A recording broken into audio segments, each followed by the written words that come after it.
Hello boys and girls, it's Miss Ali and her friend, the little blue dragon, here to tell you another story. But before we start, what do we have to do? What is it I always say we need to get all fired up and ready? Do you know it? He knows it. Do you know it? I know it. Do you?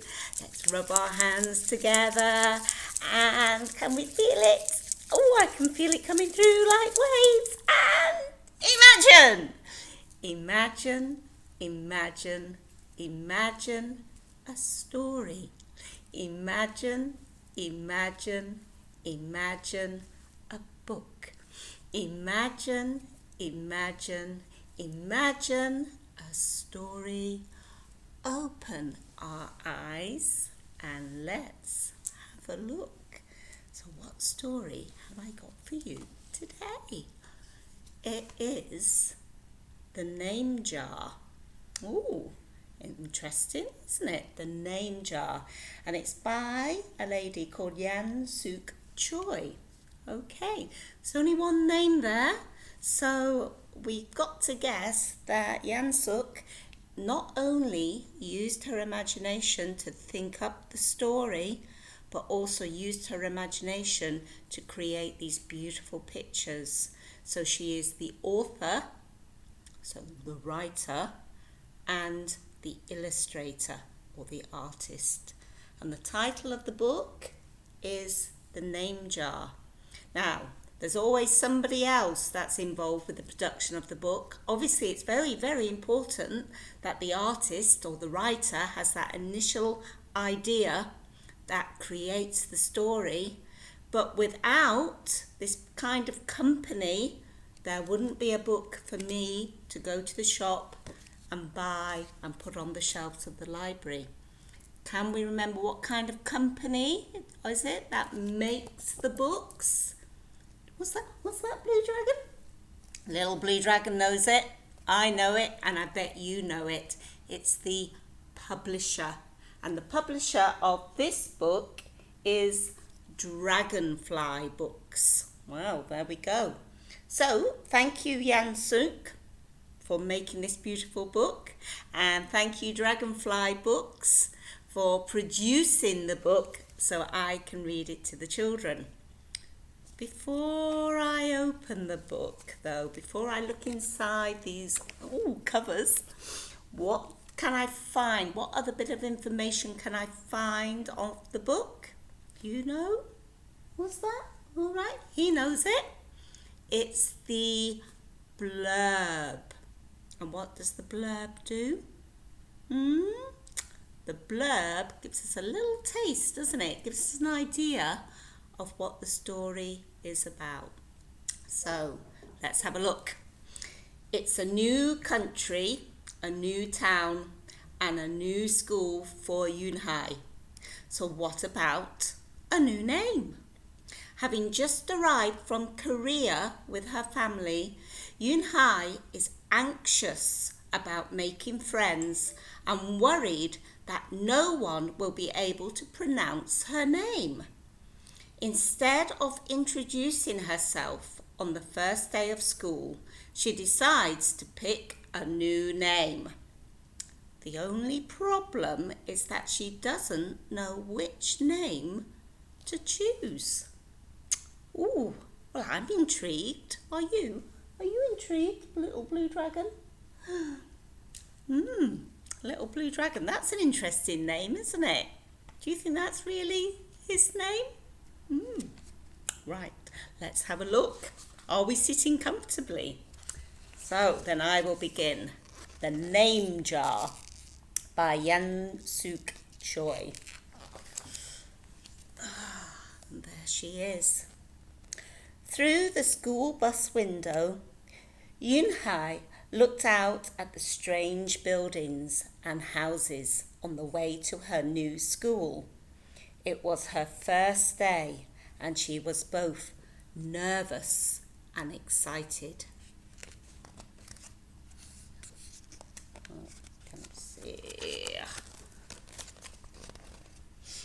Look at that. So that's at the airport, isn't it? Where they're talking to her granny. She fingered the little block of wood in her pocket and remembered leaving her grandmother at the airport in Korea. Her grandmother had wiped away Yoon-Hei's tears and handed her an ink pad and a small red satin pouch. "Your name is inside," she said. My name? Yoon-Hey had wondered. Again, she took out the red pouch to look at the wooden block with her name carved in it. As she ran her fingers along the grooves and ridges of the Korean characters, she pictured her grandmother's smile.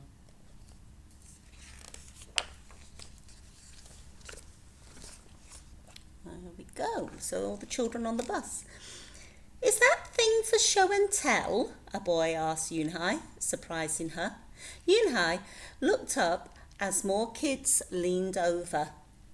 "No, it's mine," Yoon-Hey answered, quickly putting the pouch back in her pocket. "Are you new here? What's your name?" a girl asked. "Unhei," said Yoon-Hey. "Unhei?" the girl asked, scrunching up her face.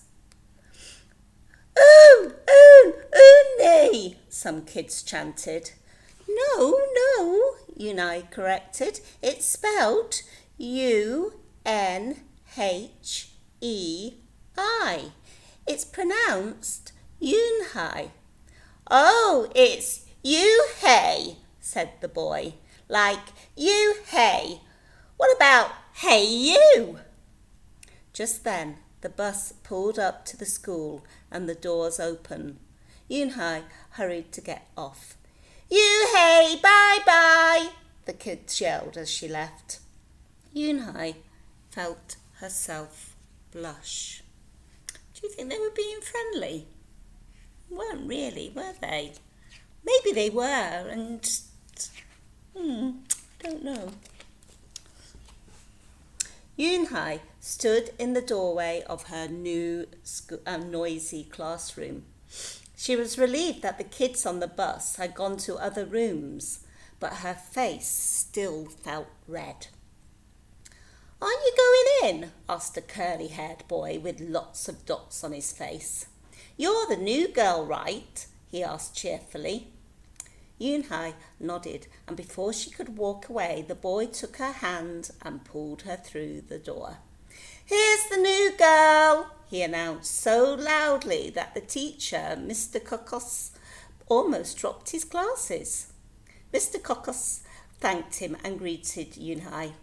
"Please welcome our newest student," he said to the class. "She and her family have just arrived from Korea last week." Yoon-Hey smiled broadly and tried not to show her nervousness. "What's your name?" someone shouted. Yoon-Hey pictured the kids on the bus. I haven't picked one yet," she told the class, "but I'll let you know by next week." As Mr. Kokosnus showed her to her desk, she felt many round, curious eyes upon her. "Why doesn't she have a name?" she heard someone whisper. "Maybe she robbed a bank in Korea and needs a new identity," a boy replied. On the bus home, nobody teased her, but Yoon-Hey kept thinking about her name. "How was school, Yoon-Hey?" her mother asked when she walked in. "Did you understand the teacher?" Yoon-Hey simply nodded. She unpacked her school bag and set the red pouch by a photograph of her grandma. "I am glad you are learning English well," her mother said. "You must study hard, behave nicely, and get good grades to show that you are a good Korean." "I will," replied Yoon-Hey, but I think I would like my own American name," she said quickly. Her mother looked at her with surprise. "Why, Yoon-Hey is a beautiful name. Your grandmother and I went to a name master for it. But it's so hard to pronounce, Yoon-Hey complained. I don't want to be different from all the American kids. You are different, Yoon-Hey, her mother said. That's a good thing. Yoon-Hey just wrinkled her nose. Later that day, Unhei and her mother went grocery shopping in their new neighbourhood. They passed Fidel's Falafel, Tony's Pizza and Dot's Deli. A big graffiti-painted garbage truck roared like a lion as it took off down the street. Nothing sounded or looked familiar until they got to Kim's Market. The sign was in both English and Korean. Her mother picked up cabbage to make kimchi, Korean-style spicy pickled cabbage, and other vegetables and meat. She also found some seaweed, Yoon-Hei's favourite for soup. It made Yoon-Hai smile. Just because we've moved to America, her mother said, doesn't mean we stop eating Korean food.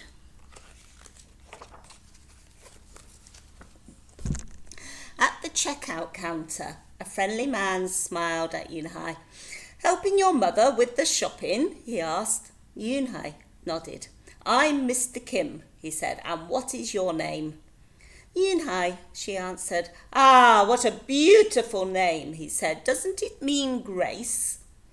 Yoon-Hai nodded again. My mother and grandmother went to a name master for it, she told him.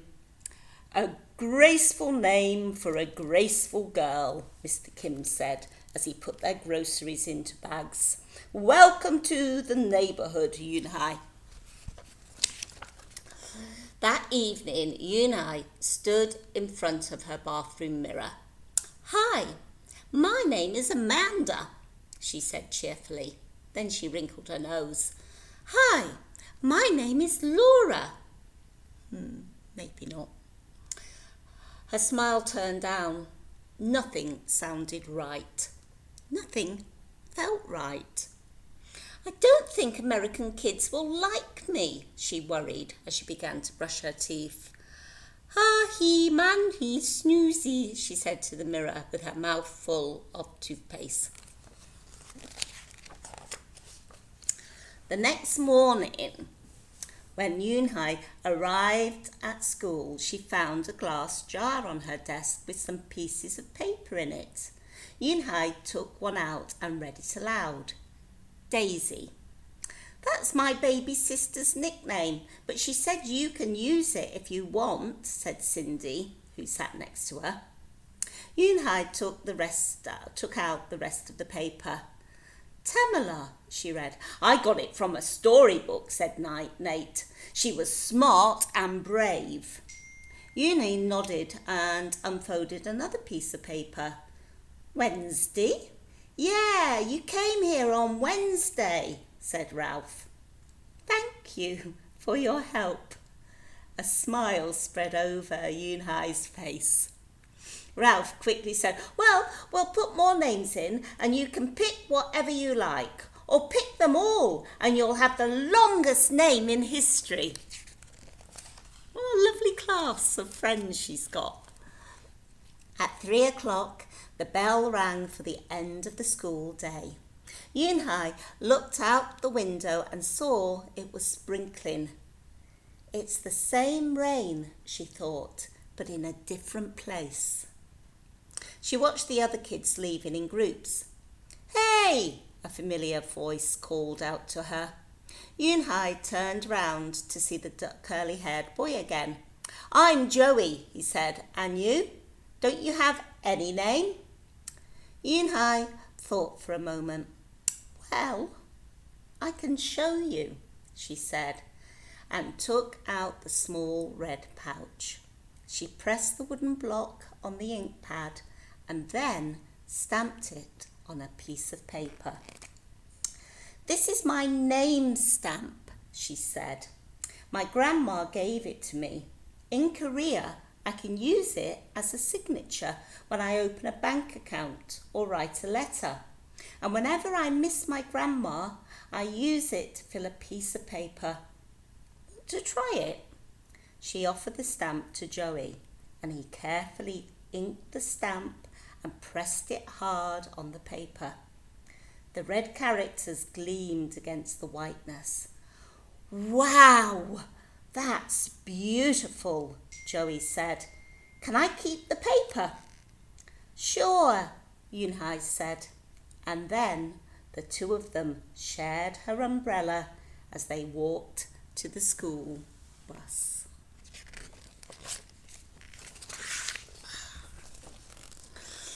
Every day the jar got fuller and fuller with names, and Yoon-Hey read them all. She found a few names she liked: Miranda, Stella, Avery. They sounded interesting. "I hope you choose the name I put in," Marco told her at the snack time. "I've put in 3 more," said Ralph. "Madison, Park and Lex. They're my favourite street names." "Maybe you should close your eyes and draw a name," Rosie suggested. Ralph frowned. "That's silly. What if she doesn't like the name she draws?" "Well, we didn't get to choose our names when we were born, did we?" Rosie argued. Everyone thought about this. Oh. When Yoon-Hey got home from school that day, her little brother ran to give her a letter. It was from her grandma. She opened it quickly. It said, "To my Yoon-Hey, I hope you are enjoying your new school and new friends. Be sure to help your mother and your little brother. Here the moon is up, but there the sun is up. No matter how far apart we are, and no matter how different America is from Korea, you'll always be my Yoon-Hey. Your grandma forever." Yoon-Hey took out her wooden stamp and filled a paper with it. She thought for a long time in front of the bathroom mirror. What do you think she's thinking? Let's find out.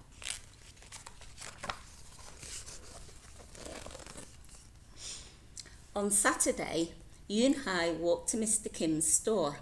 Mr. Kim was helping a customer, but he looked up and greeted her. "Hello, Yoon-Hey." "Hello, Mr. Kim," Yoon-Hey replied. She felt as if she was back in her old neighbourhood in Korea. "Hey," said the customer, turning around. It was Joey. "Your name is Yoon-Hee?" he asked her with his eyes open wide. Yoon-Hey looked quickly at Mr. Kim, then turned to Joey. She nodded slowly. "Yes, it's pronounced Yoon-Hai, and it means grace," said Mr. Kim. "Yoon-Hai," Joey said slowly, and this time perfectly. It made Yoon-Hai smile. "I'll have it ready for you tomorrow," said Mr. Kim to Joey. "Thank you, Mr. Kim. See you Monday, Yoon-Hai," Joey said to her. He left before she could ask him why he was at the store. I wonder why. I'm intrigued. On Monday, Yoon-Hai came to class early to look at the names one last time. But the jar wasn't on her desk. Instead, there was just a single piece of paper with a name on it. Yoon-Hai slipped it into her pocket. "Where's your name jar?" Ralph asked as soon as he saw it was gone. "I don't know," Yoon-Hai said. "It wasn't on Mr. Cocos's desk or on any other desk. It wasn't on the counters or any of the shelves." As the other kids arrived, they helped look. Soon Mr. Cocos came in and Ralph shouted at him, "The name jar is gone! The jar with all the names in it!" "Gone?" Mr. Cocos replied. With a look of concern, he asked Yoon-Hai, "Did you get a chance to read all the names?" Yoon-Hai nodded. She took a breath. "I am ready to introduce myself, she said. Ooh, I can't bear this suspense. Ooh. Yoon-Hey wrote her name in both English and Korean on the chalkboard. I liked the beautiful names and the funny names you thought of for me, she told the class, but I realised that I liked my name best, so I chose it again. Korean names mean something. Yoon-Hey means grace. Grace! Grace in high! Shouted Ralph. Everyone tried to say it. Yoon-Hey, Yoon-Hey. Yoon-Hey said her name again, slowly and clearly. Soon the kids began to say it better, even Mr. Kokos. They applauded Yoon-Hei's choice. I was named after a flower, Rosie whispered to Yoon-Hey. Lots of American names have meanings too, Mr. Kokos reminded everyone. When the class was dismissed, Yoon-Hey heard her new friends say goodbye. Bye, Yoon-Hey. See you tomorrow. Goodbye. Yoon-Hey said goodbye and then looked around for Joey. But he was already gone.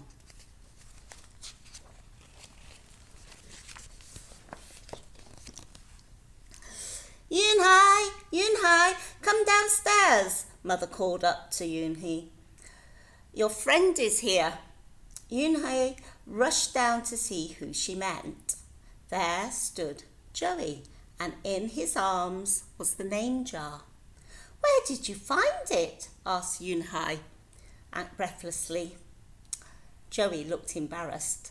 Well, I took it, but only because I wanted you to keep your own name, and you did. He reached in and pulled out the names. Do you want to keep them? He asked. Thank you. I will keep them as a souvenir, Unhei said happily. Then she pulled out the piece of paper from her pocket. Do you want this back? Joey grinned. You can keep it. I'll return the name jar to the class. Maybe you could put some Korean nicknames in it for us. Names with good meanings. I could do that, agreed Yoon-Hey. I've already got a Korean nickname, Joey said. Mr. Kim helped me choose it. Carefully, he pulled a small silver felt pouch from his pocket. Then he took out a dark wooden stamp with beautiful Korean characters carved sharply into it. He pressed it on the ink pad and then on the piece of paper next to her name. Chinku, read Yoon-Hey. That means friend. And Chinku smiled back. Well, what a lovely story. I enjoyed that. Did you? Maybe you could ask your mums and dads why you are called what you're called. Normally, parents have a good reason for deciding on the name that they give their children. So I'd love to hear why you're called what you're called. And I need to find out what the little blue dragon's name is. I wonder if anybody knows. Maybe that's a story for another time. But for now, it's goodbye from the little blue dragon. And it's goodbye from me. Have a lovely day.